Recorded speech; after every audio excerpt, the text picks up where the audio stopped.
Salut à tous, j'espère que vous allez bien avec cette crise du Covid-19 qui continue de sévir malgré le déconfinement.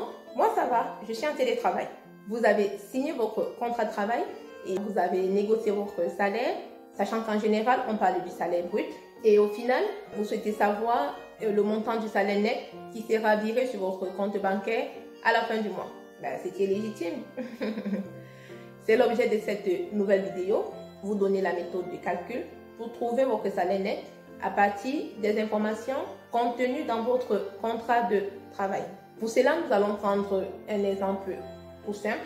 Dans notre exemple, on va considérer que vous êtes salarié au sein d'une entreprise et que votre contrat de travail stipule que vous travaillez à temps plein 35 la semaine et que votre salaire brut mensuel est de 2000 €. Dans notre exemple, on va également considérer que votre taux d'imposition est égal à 0. Et par la suite, je vais vous expliquer pourquoi je parle d'imposition à 0. Donc du coup, à partir de ces informations-ci que je viens d'expliquer, contenues dans votre contrat de travail, quel est le salaire net que vous allez percevoir à la fin du mois? Ça, c'est la question. La réponse est toute simple. Pour cela, pour trouver votre salaire net, il faut déduire une moyenne, je précise, de 23% de votre salaire brut. Pour les salariés du secteur privé, je précise, parce que pour les salariés du secteur public, ce n'est pas le même pourcentage. Les 23% représentent le montant des cotisations salariales à déduire de votre salaire brut pour obtenir le salaire net avant impôt. Et ce qu'il faut savoir des cotisations salariales, tout comme des cotisations patronales, c'est que ce sont des charges qui sont retenues sur votre salaire brut afin de financer la protection sociale en France. Et plus haut, je parlais d'un taux d'imposition à 0, donc j'y reviens.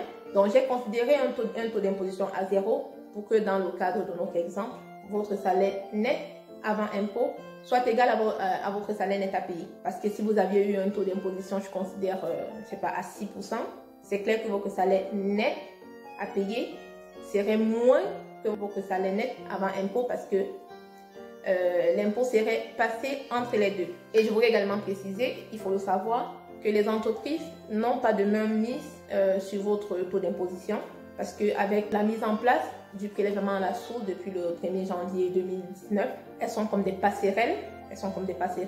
Et elles jouent le rôle de collecteur d'impôts pour le compte du trésor public. Donc voilà.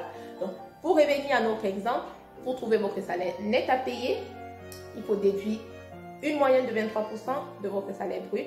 Le salaire brut, c'est 2000 €. Donc, on fait 2000 € fois moins 23% de 2000 €. Voilà, c'est très simple.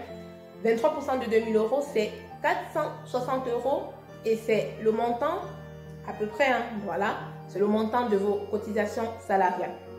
Et si on déduit ce montant, 460 € de 2000 €, ça nous fait 1540 €.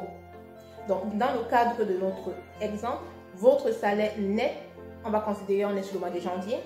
Sur le mois de janvier, sera approximativement de 1540 € parce qu'on vous a considéré un taux d'imposition à 0. Je vous remercie d'avoir écouté la vidéo. Si elle vous a été utile, alors n'hésitez pas. Abonnez-vous, partagez-la et puis laissez-moi des questions en commentaire. Et je vous dis à très bientôt dans des prochaines vidéos. Ciao!